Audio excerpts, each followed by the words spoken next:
with Nick Ferrari at breakfast.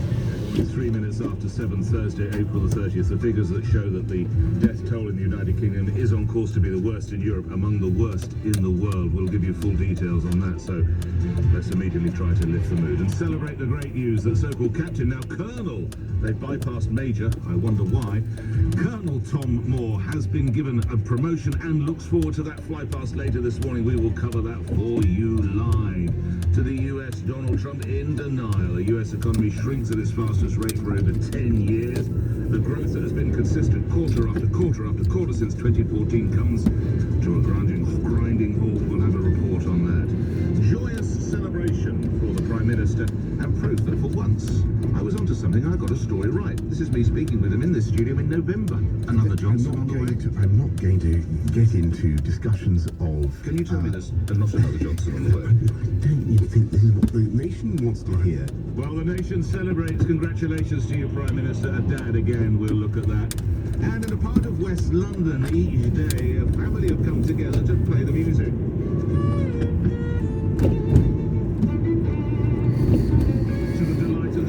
The police say no, thank you for the music, and tell them to pack up and get indoors. But the cops right. Nick Ferrari at breakfast.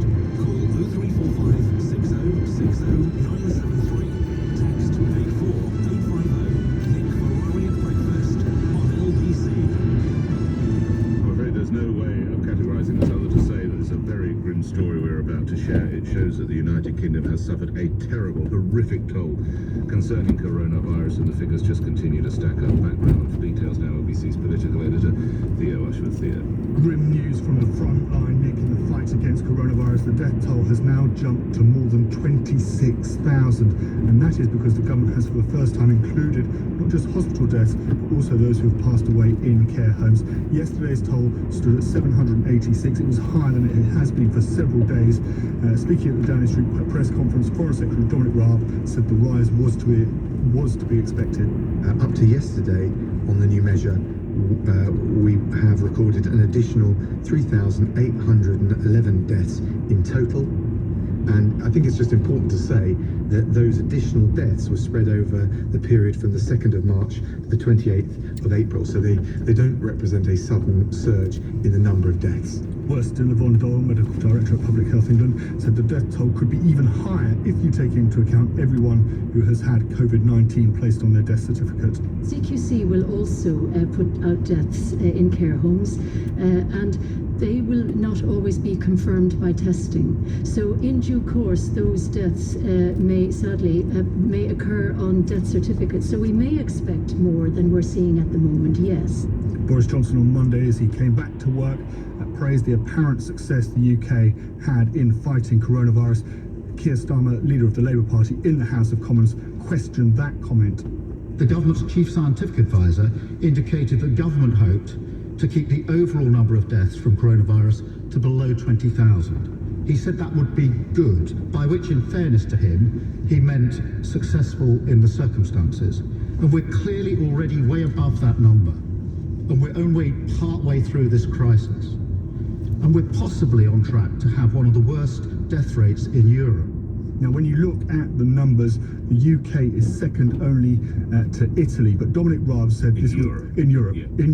But Dominic Raab said that actually the more accurate way of looking at the figures, looking at the numbers, was to do it on a per capita basis, i.e. how big is your population compared to the death rate. That it is far too early to make international comparisons. If they are to be done, they should be done on a per capita basis. And I think we're already seeing that there are different ways that deaths are measured, not just in the UK in the different settings, but across Europe and across the world. And of course, the UK is second.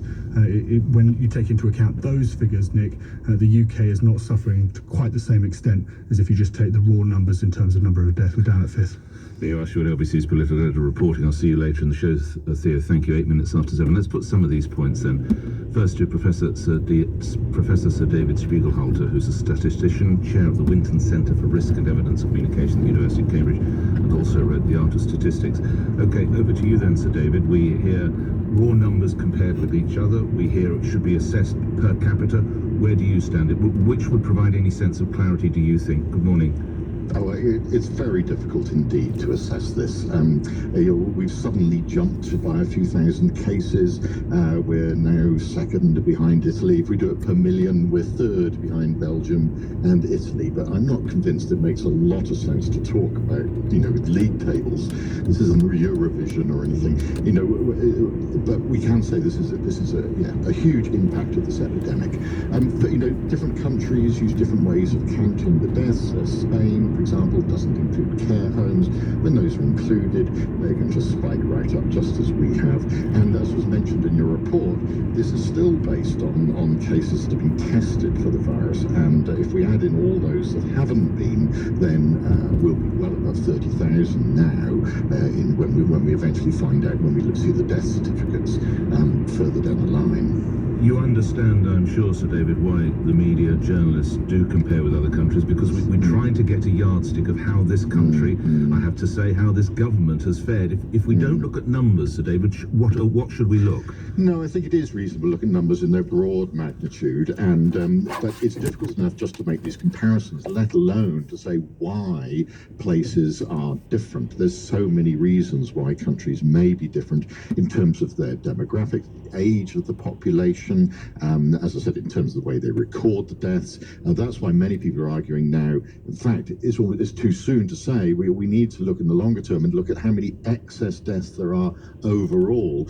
because that allows you also to take into account the undoubted number of people who are dying because of the disrupted health service, this so-called indirect deaths or collateral damage or whatever you want to say. There's completely no doubt now that is a substantial number, and that's really is due to the lockdown, or at least due to the way in which the health service has been so disrupted. There's only what we're already seeing those excess non-COVID deaths occurring. There were 3,000 in the week after Easter, and so we need to look at those numbers in the longer term. But I can see why people do want to compare countries, because you do want to say, well, what is the best thing to do, both looking backwards but also forwards as well. Very difficult to make simple comparisons. The sort of the horrible thing to say, the competition people are very interested in is Norway versus Sweden, which is, of course, the standard competition also in the Winter Olympics. But here it is slightly more serious, and because those are fairly comparable in terms of the standards of living, in terms of the space that people have, the way in which the communities live and they interact, and that's the one people are watching, because also they've had rather different approaches to lockdown, with Sweden taking a much more liberal approach. And so far, it's looking at per capita, Sweden is having a considerably higher death rate than Norway, even though they're still both fairly low compared with the other countries we've been talking about. Yes, and you mentioned Eurovision, so lastly, to use that metaphor again, were you to give the United Kingdom a score as to how they've performed in this out of 10, please tell me it wouldn't be null point, Sir David. No. What would it? I mean, obviously, it is having a huge impact on our society, both the disease and the measures taken against it. I mean, I don't want to just make a naive comparison with season 3, because this is a much worse condition. It's more infectious, it's more dangerous, it's a nastier condition, disease to get. But you do get some perspective by remembering that just a couple of years ago there were 26,000 excess deaths from seasonal flu over the winter, and this doesn't make much news at all. A lot of extra people die. Again, frail people die.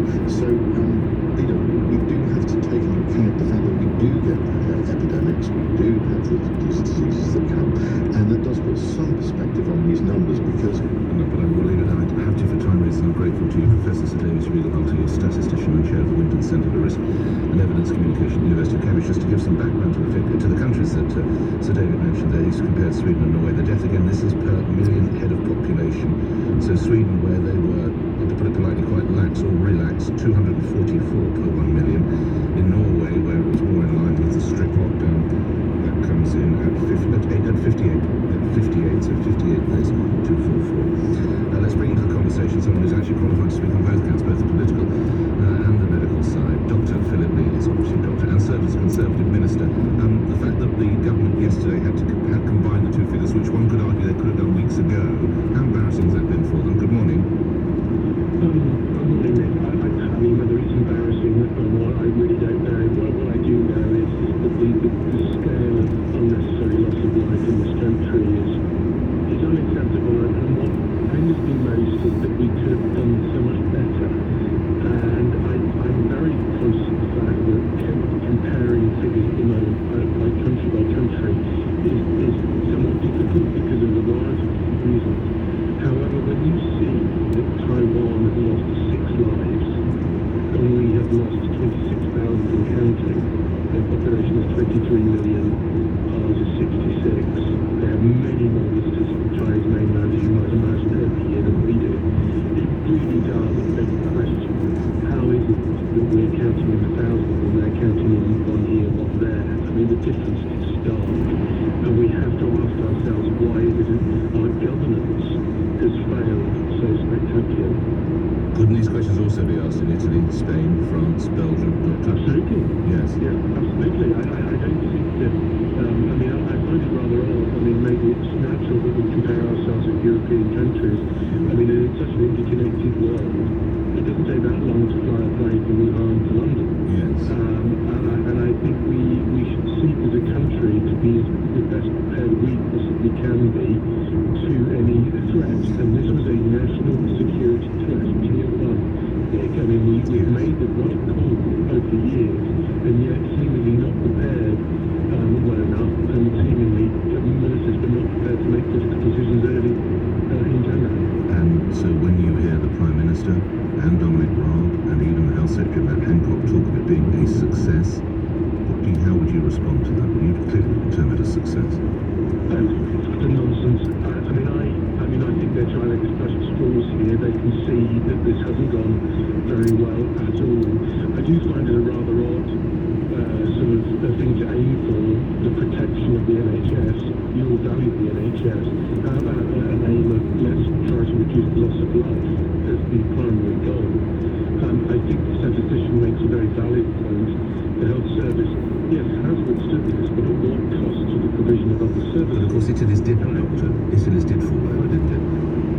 Yes, I mean, I think the problem is that we lost to reflect upon this crisis, and we run our health service at full capacity in benign times then. And so when something like this hit, well, essentially what we've done is we've pivoted the service that we have towards COVID-19 to the detriment of other services, and themselves that felt scared to go to hospital. We all know, some doctors know this. I will leave it there. Fascinating talking to you. Thank you. Look after yourself, Dr. Philip Lee. You're obviously a doctor, former Conservative minister. All right, we'll take your reactions on those figures. Coming up after the news, again, to hopefully lift the mood a little bit, the joyous proof that I actually had a story right on the 29th of November when the Prime Minister was opposite me in this LBC studio. Another Johnson on the way. I'm not going to get into discussions of... Can you tell me this? And not another Johnson on the way. I don't even think the nation needs to hear. And since the lockdown, Raphael Todes, who teaches at the Royal Academy of Music, his wife Helena Newman and their 2 teenage children, have performed in their Bayswater Street in West London to the delight of the neighbours. It's also been streamed on Facebook, but for the cops it's no thank you for the music.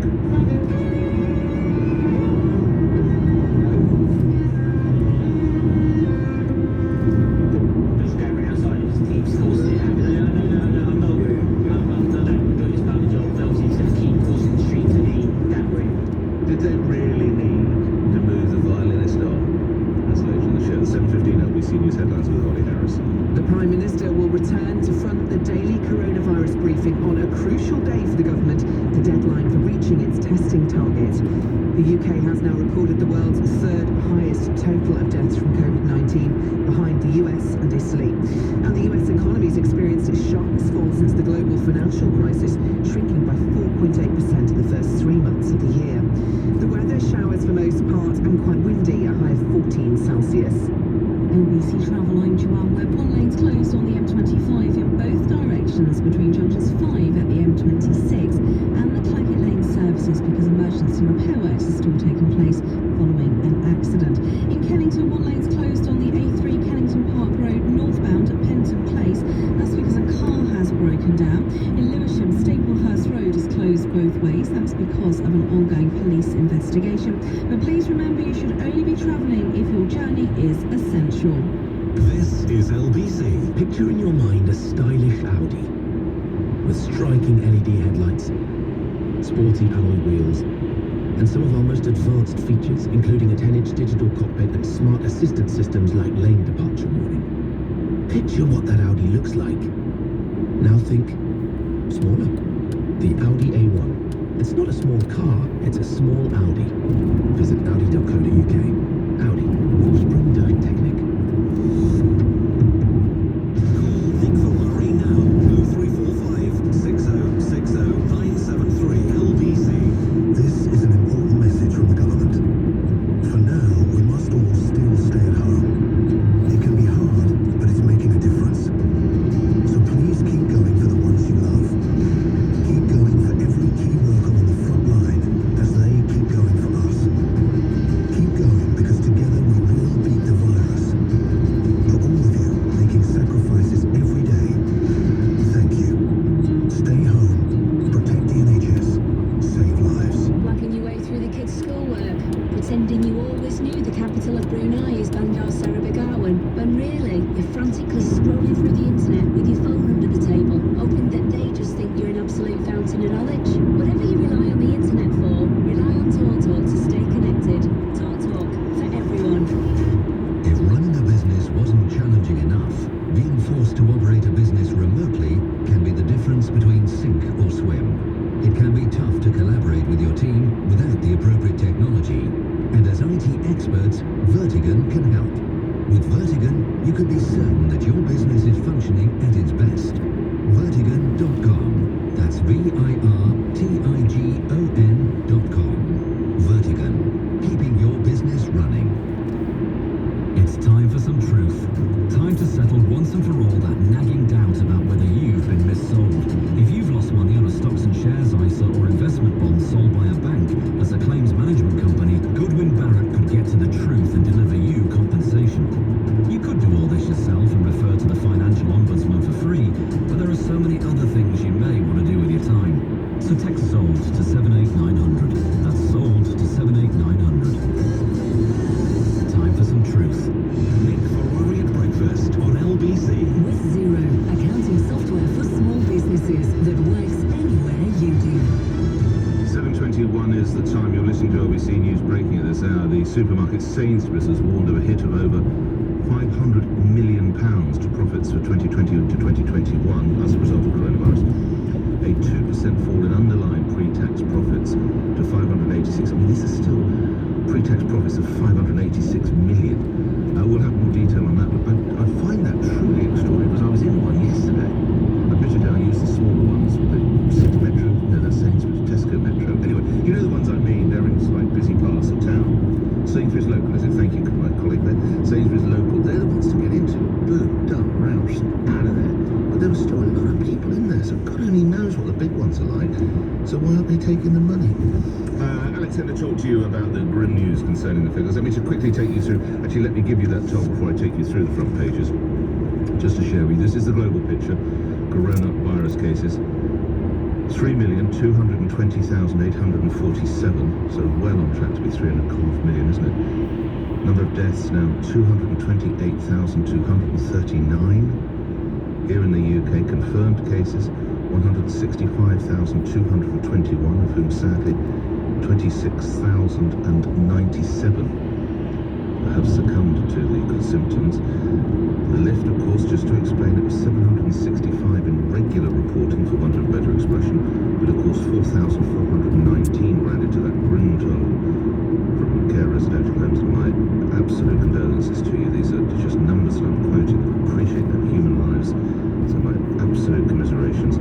Coming to the testing, you may recall today is the last day for them to get that target of 100,000. Well, they had a lift of nearly 8,000, well, I'm so sorry, nearly 9,000, over 8,800, so a lift of nearly 9,000. But they're only just a fraction over halfway at 52,429, which means they're over 47,500 live. So that's where they stand. After that blizzard of numbers, let me tell you, taking you through some words instead. And the words that are on the front pages of our newspapers. And again, wherever we can, let's try and find some hope. Trump's trial gives hope for treatment of virus, is the front page of the Times. Indeed, we'll be speaking someone right at the front line leading a push for a vaccine. We'll be hearing from that particular professor in the next hour. Good news for the front page of the Daily Express. Together we will beat this enemy, says Captain Tom Moore, who's actually now, of course, Colonel. And there he is on the front page of the Sun. Happy birthday to him. Happy birthdays, in fact, the Sun says, because of the birth of Boris Johnson's latest son, new baby. Care homes is the new front line, says the The Financial Times rightly looks at the financial impact. A blueprint for safe working to reopen the economy is being drawn up. It really can't come too soon, can it, when you think about it? Although in a related story, I suppose, the Daily Telegraph says Johnson to dash lockdown hopes. That's dash lockdown hopes. You will be hearing from him later. The Daily Mail lauds the tremendous work it's done in getting a £1 million worth of kit into the country so quickly, and credit to them for that. A very, very good initiative.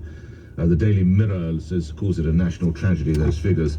And the Guardian has a negative story. You'd never believe it, would you? A negative story on the front page of the Guardian about the government. That never happens. Hospital chiefs condemn testing failures amid growing frustration. There must be a gloomy lot in that newsroom sometimes. Alex is in Watford. What are you going to tell me, Alex? Good morning. You're on the radio. Good morning, Nick. You're a very intelligent man. I am not.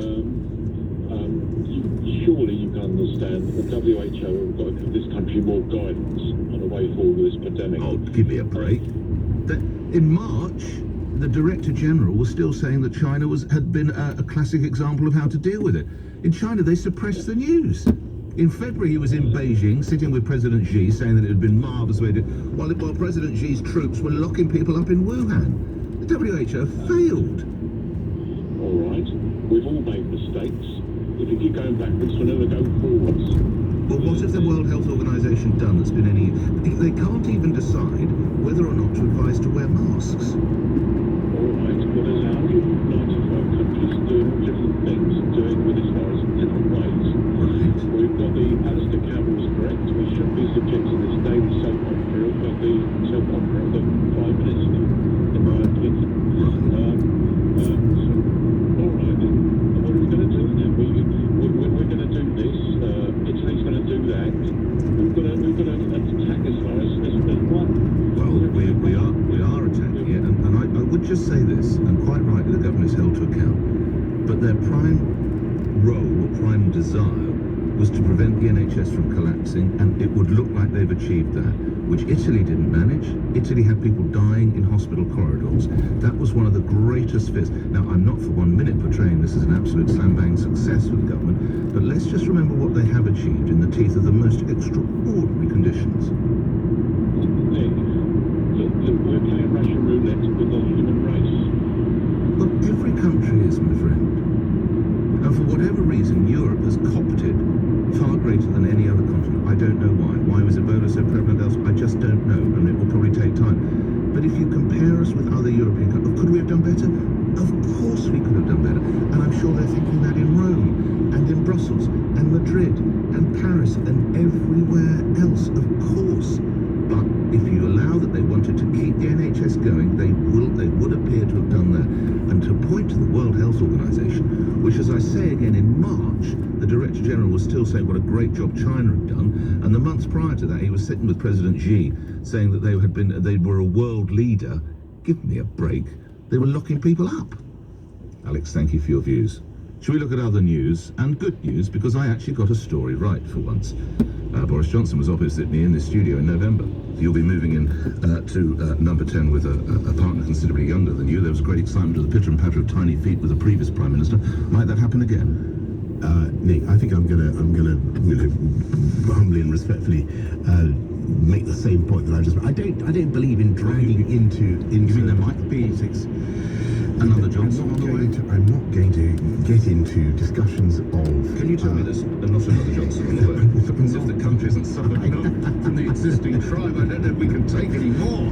Is there another Johnson? I don't think this is. I don't even think this is what the nation wants to hear. Broadcaster, award-winning journalist, Daily Mail columnist Sarah Vine joins me now. What a whirlwind 18 months in the life of Boris Johnson. Sarah, good morning. Good morning. I know he really does do it in some sort of style, doesn't he? I mean, you know, in the past 3 weeks he's had a brush with death and managed to bring in some new life into the world. He really does live life at quite a pace. How involved a dad can he be at the pace at which he has to move and the way